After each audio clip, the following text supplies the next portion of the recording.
Bienvenue dans les récits extraordinaires de Pierre Bellemare. Un podcast issu des archives d'Europe 1.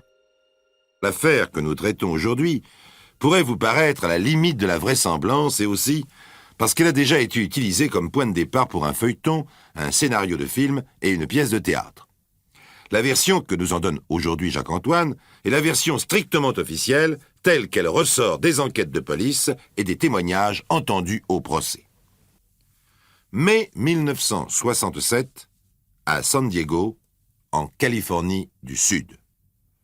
Le destroyer Knog, du 11e district naval US, rentre à son port d'attache après les manœuvres du Pacifique. Jay Benson, quartier-maître, chef de pièce, 30 ans, regarde la ville.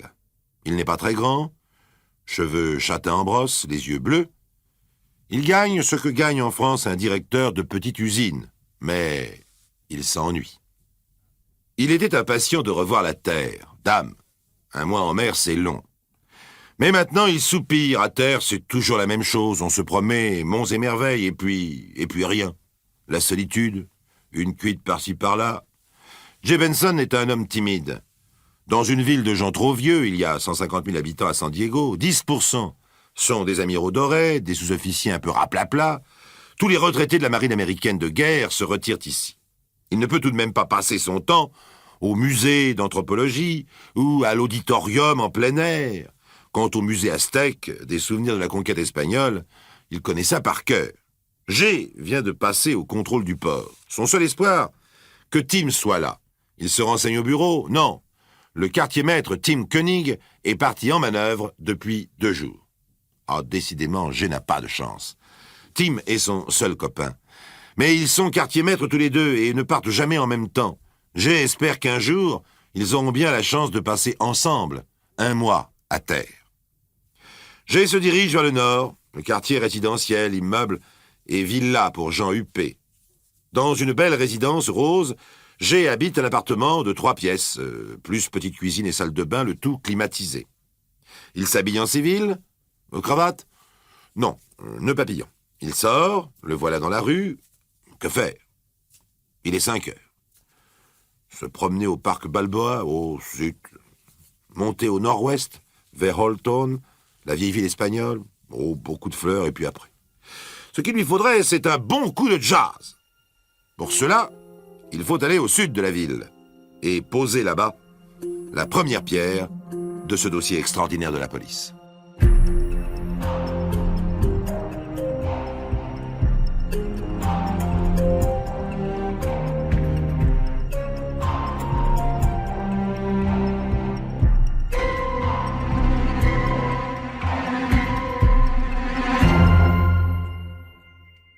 Jay traverse donc les marchés de fruits et de légumes de ce quartier de San Diego. Oranges, pommes, melons, grenades en pyramide ruisselantes de couleurs. Après la 2e avenue devient une espèce de Saint-Germain-des-Prés à la mode US. Petits hôtels, mauvais garçons en blue jean, stand de tir, éventaire à hot dog, bistrot. Plus loin, la population devient mexicaine, noire. Ici, une petite explication. Comme beaucoup d'Américains de cette région, Jay est un peu raciste sur les bords. Léger mépris des dargots. En argot, ce sont les moricots, les bâtards, les mal blanchis, etc. Mais s'il n'est pas assez lucide pour se rendre compte qu'il s'ennuie, parce qu'il a peur de vivre, Jay est attiré et impressionné par la vitalité des dargots, leur joie de vivre. Le voilà donc hésitant, arrêté devant un stand de tir. Machinalement, il pose 10 cents sur le comptoir. Un gros Mexicain, sale, lui donne un fusil. Il tire sur une pipe et la brise. Recharge et va tirer à nouveau lorsqu'un coup de feu éclate. La pipe qu'il visait s'est brisée. Jay, qui entend un éclat de rire, se retourne. Une très jolie fille en robe blanche imprimée, encre marine et petit Popeye, le regarde, se détourne, charge son fusil, ferme les 2 yeux et tire encore. Jay rit car elle a raté. Oh, ce doit être une dargo, les cheveux noirs, trop noirs, mais bon sang. C'est tout de même une bien belle fille. Posément, Jay tire, casse une pipe et entend un sifflet d'admiration. C'est elle qui a sifflé. Jay se demande si elle se moque de lui. « Désolé pour la pipe. Je l'ai cassée par erreur, dit-elle. Oh, ce n'est rien. » Il pense qu'elle n'a pas l'accent des Mexicains. Le Mexicain de la baraque sourit à son tour. G, gêné, regarde les beaux cheveux noirs, la somptueuse queue de cheval, et s'enhardit. « Vous êtes américaine ?» Et du tac au tac. « Vous êtes marin ?»« Vous me trouvez trop brune ?»« Oh, vous n'êtes pas trop brune, Elle rit. Un rire frais, liquide. J'ai été ému par ce rire. Il dit « Je suis très maladroit. » Puis il lui demande pourquoi elle pense qu'il est marin. Oh, la démarche. Et puis, ici, il n'y a que des marins. Il regarde la petite robe avec des Popeyes et des encres marines. Vous savez, ce n'est pas par amour des gens de mer, c'est parce qu'elle était dans mes prix. Et elle rit encore, de ce rire qui émeut tant le brave G. Alors il l'emmène prendre un verre, puis dîner, puis danser au Hellstep, les marches de l'enfer. Un boui-boui, mais un bon quartet, celui du puissant Mike. Il est minuit passé et tout à coup, il s'aperçoit qu'il ne sait même pas le nom de la fille. Je m'appelle Suzanne Brooke Miller, mais on m'appelle Sue. Sue est originaire des collines du Nord. Orpheline, aux cheveux noirs, un de ses ancêtres a peut-être fauté il y a un siècle avec une Mexicaine. Elle est secrétaire au centre civique. Mais une belle jeune fille américaine, un peu blagueuse, c'est chouette. Quand G se lève pour danser, il n'ose pas trop la serrer, car ce n'est déjà plus une simple aventure. 3 semaines plus tard, G et Sue sont mariés. Il ne sait rien d'elle, elle ne sait rien de lui. Ils ne parlent pas d'hier ni de demain, ils parlent d'eux et du présent. La lune de miel dure depuis 8 jours lorsqu'on sonne. G quitte Sue à regret pour ouvrir. C'est Tim, son meilleur ami, un grand brun au nez épaté, aux yeux vifs et rieurs. Ils ont tant de choses à se raconter qu'ils parlent ensemble et qu'ils ne s'entendent pas. Sue apparaît à la porte en pyjama, les cheveux dans la figure. La conversation s'arrête. G prend une grande respiration et se frotte le torse pour dire fièrement « Je te présente ma femme ». Quand 1 semaine plus tard, la lune de miel est interrompue par le départ de son mari, Sue pleure beaucoup. G décide qu'il ne peut pas la laisser 1 mois se morfondre toute seule dans une ville où elle ne connaît personne. Tim s'occupera d'elle, la sortira, en prendra soin. C'est comme si je te confiais à mon frère, car Tim, c'est mon frère. Très emprunté, Tim joue en effet les grands frères. Il se creuse la tête chaque jour pour savoir comment la distraire.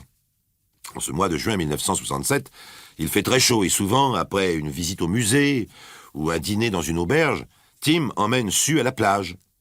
Ils ne se parlent pratiquement pas. Sue se rend compte qu'une gêne s'établit entre eux, mais elle ne sait pas pourquoi. Quand le soir, Tim l'emmène au bout de la jetée, dans un petit restaurant, manger du poisson frais, elle ne comprend pas pourquoi elle est là avec Tim. Ce devrait être la place de G. Et puis un jour, qu'ils sont allongés sur la plage, elle s'endort profondément sous le soleil de plomb. Un contact la réveille. Elle sent le corps de Tim contre le sien. Maintenant, elle comprend. Elle comprend la gêne qu'il y a entre eux. Mais elle est attirée, elle aussi. Ils s'enlacent et leurs lèvres se rencontrent. Quand Tim raccompagne Sue, tous deux sont silencieux. « Je suis très croyante, je ne peux pas tromper mon mari, dit Sue. Passez me voir demain matin, j'aurai trouvé une solution. » La nuit que passe Sue est atroce. Elle doit bien se l'avouer, elle est amoureuse de Tim. Le lendemain matin, plein d'appréhension, Tim sonne à la porte de l'appartement de ses amis. Sue ouvre et elle a retrouvé sa gaieté. « Sue, je suis un ami indigne. Ne vous inquiétez pas, j'ai trouvé la solution. J'ai décidé qu'en attendant le retour de G, j'irai soigner ma tante Livia. Par contre, je vais dire à Pearl de venir ici. » « Mais qui est Pearl ? » ?»« Ma sœur jumelle. » Tim a beau protester, Sue n'en démord pas. Et dès le surlendemain, Tim viendra rendre visite à Pearl et la sortira. Vous verrez, elle est bien plus jolie que moi.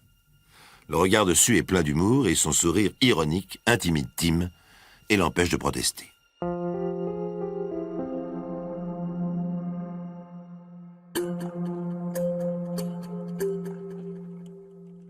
Le lendemain, Pearl, la femme qui apparaît à Tim dans l'encadrement de la porte, a un chignon. C'est bien la seule chose qui la différencie de Sue. Il la détaille, il est renversé par la ressemblance. Il fait avec Pearl les mêmes sorties qu'avec Sue, pizzeria, musée, promenade en mer. Tim a transféré son amour. Pour lui, aimer Sue ou aimer Pearl, c'est la même chose. Mais avec Pearl, c'est permis, car elle est libre, et Pearl a du goût pour lui. Il en est sûr. Tellement sûr que 8 jours plus tard, quand Jay débarque, qu'il trouve son appartement vide et se précipite chez son meilleur ami, Tim lui présente sa femme. Jay n'en revient pas. Il ne savait pas que Sue avait une sœur jumelle. Il est vrai, et qu'ils n'ont jamais parlé de leur famille. Mais quelle ressemblance! Même démarche, même voix! Puis Pearl explique. Pour toute famille, il ne reste à Sue et à elle que tante Livia. Elle n'en parlait pas car la pauvre femme est infirme. Jusqu'à présent, c'est Pearl qui l'a soignée. Mais maintenant qu'elle s'est mariée à son tour, elle et sa sœur ont décidé de se relayer. D'ailleurs, c'est simple. Puisque leurs maris ne sont jamais là ensemble, elles se succéderont au chevet de tante Livia, suivant l'absence de leurs maris respectifs. Ah, Jay trouve l'idée formidable. Il est tellement attendri par le récit de Pearl. Elle est vraiment très jolie. Moins pétulante peut-être que sa femme, mais plus racée. Ah, n'empêche que Sue est la plus belle. Et puis, n'est-ce pas extraordinaire? Les 2 meilleurs amis du monde mariés avec les 2 plus belles jumelles du monde. 6 mois vont passer. Sue, au volant de la voiture que Jay lui laisse toujours en son absence, quitte San Diego et se rend à Las Salinas, à peine à 30 km. Elle entre dans un immeuble. Dans un appartement, elle sort de l'armoire les vêtements de Pearl. Elle change de lingerie entièrement, se fait un chignon. Si elle le pouvait, elle changerait même de peau. Car, bien entendu, il n'y a pas de Pearl, il n'y a pas de tante Livia. Il n'y a que Sue qui aime Jay et qui aime Tim. Pour se simplifier la vie, elle a imaginé de se dédoubler. Elle a inventé la sœur jumelle.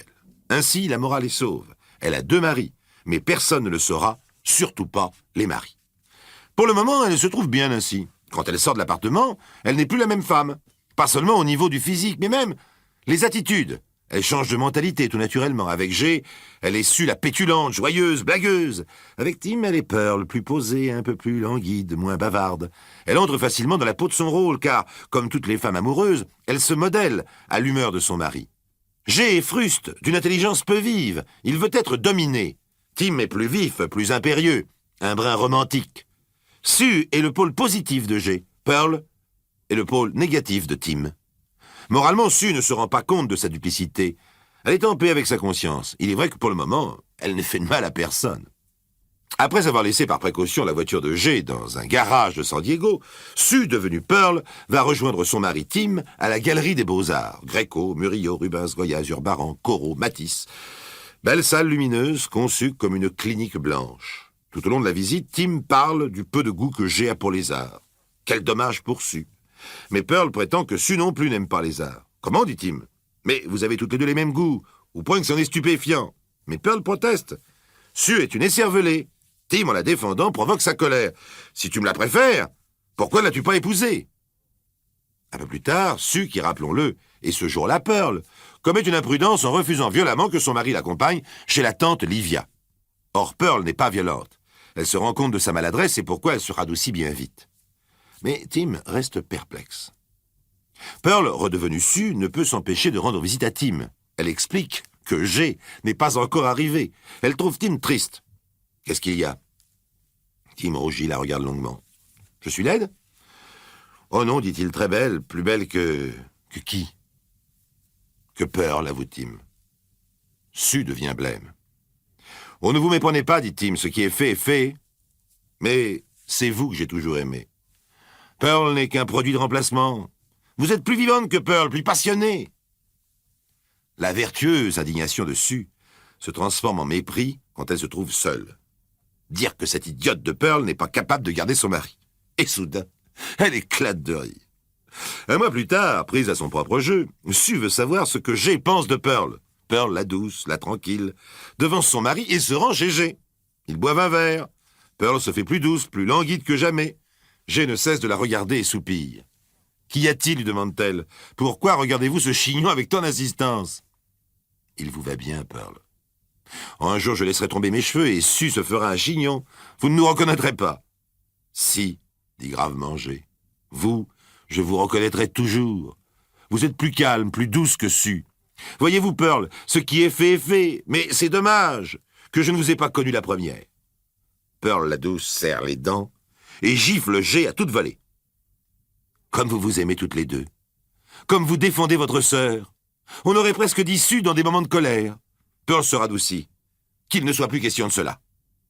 Mais Sue ne sait plus où elle en est. Serait-elle jalouse d'elle-même? Quand Tim revient, il est soucieux. Pendant 1 mois, toutes les nuits, sous le ciel du Pacifique, il a rêvé de Sue. Il veut en avoir le corps net. Il veut comparer les 2 sœurs. Il ne les a jamais vues ensemble.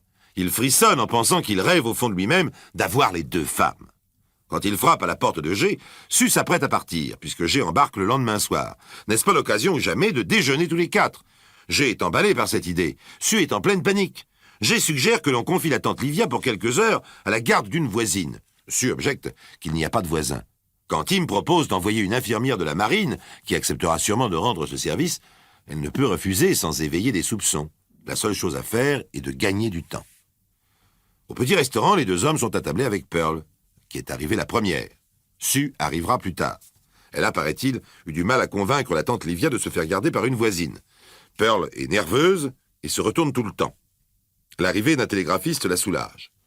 Impossible venir, tante Livia, grosse crise subite. Désolé, amusez-vous bien, Sue. Mais Tim remarque qu'au lieu d'être affecté, Pearl semble être soulagée. Un an plus tard, c'est au tour de Tim d'embarquer. Les 2 maris parlent de la ressemblance des 2 sœurs. Elle va si loin que l'autre jour, quand Pearl s'est coupée au petit doigt, Sue s'est coupée presque au même endroit. Sue leur raconte qu'enfant, un jour elle s'était cassé la jambe. On l'a ramenée chez sa mère. Lorsqu'une demi-heure plus tard, on amenait Pearl à son tour, elle s'était cassé la jambe aussi. Ah, des fois, mon vieux, on dirait que c'est la même femme. Cette réflexion de G touche Tim. Il lui reste 24 heures avant de reprendre la mer. Et il veut en avoir le cœur net. Tout cela ne tourne pas rond. Au fait, où habite exactement tante Livia? Il ne l'a jamais su.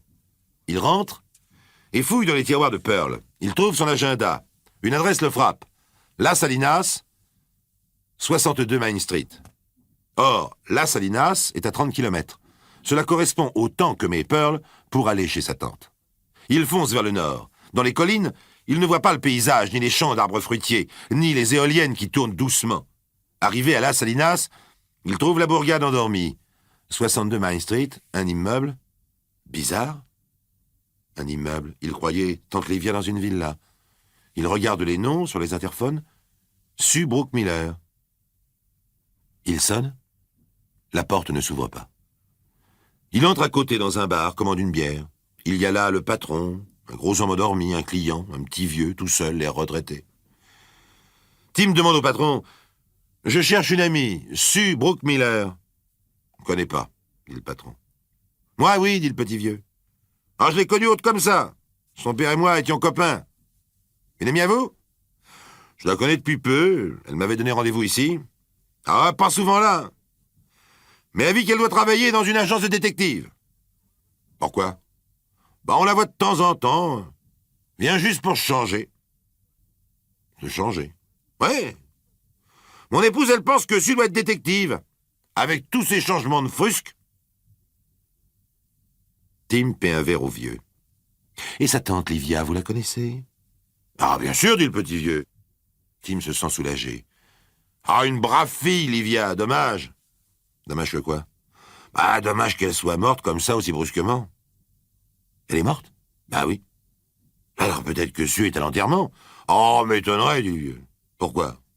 Bah, elle est morte l'été 56, ça fait 11 ans. M'étonnerait qu'on enterre seulement maintenant.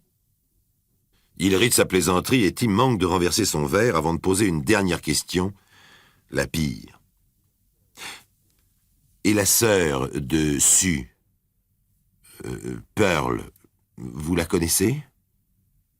Bien sûr, dit le petit vieux. Tim est complètement perdu. 2 jumelles frappantes, hein, dit Tim. Ouais. Le petit vieux secoue la tête et soupire.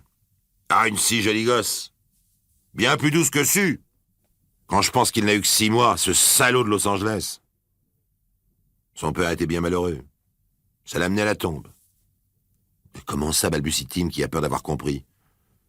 Sue vous a pas dit? Non.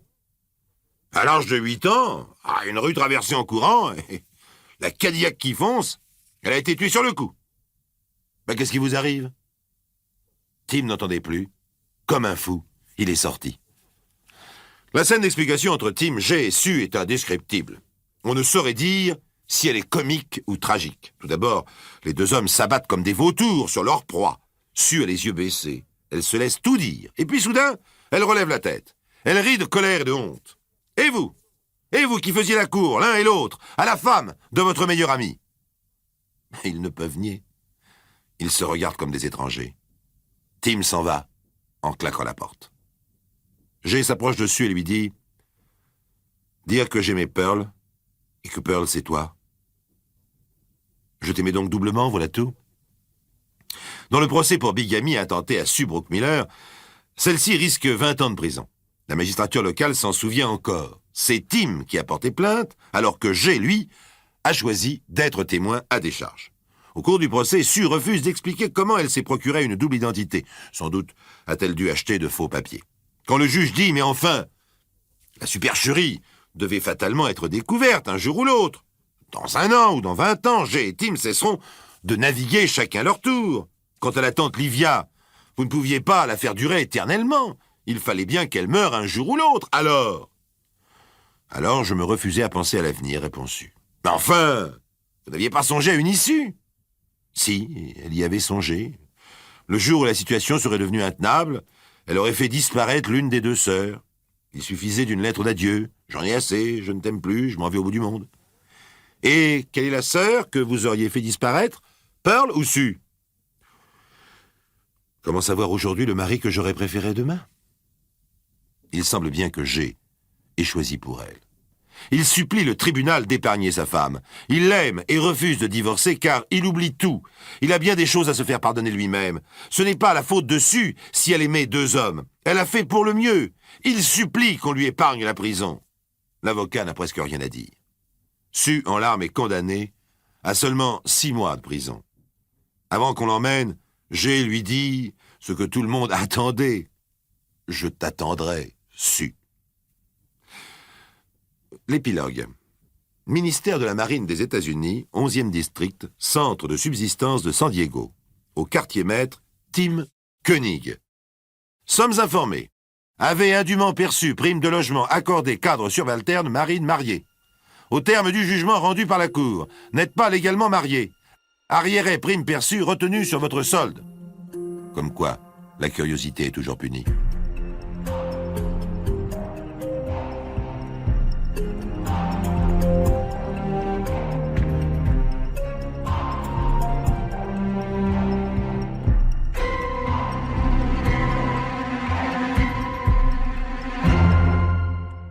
Vous venez d'écouter Les récits extraordinaires de Pierre Bellemare, un podcast issu des archives d'Europe 1 et produit par Europe 1 Studio. Réalisation et composition musicale, Julien Tarot. Production, Sébastien Guyot. Direction artistique, Xavier Joly. Patrimoine sonore, Sylvaine Denis, Laetitia Casanova, Antoine Reclus. Remerciements à Roselyne Bellemare. Les récits extraordinaires sont disponibles sur le site et l'appli Europe 1. Écoutez aussi le prochain épisode en vous abonnant gratuitement sur votre plateforme d'écoute préférée.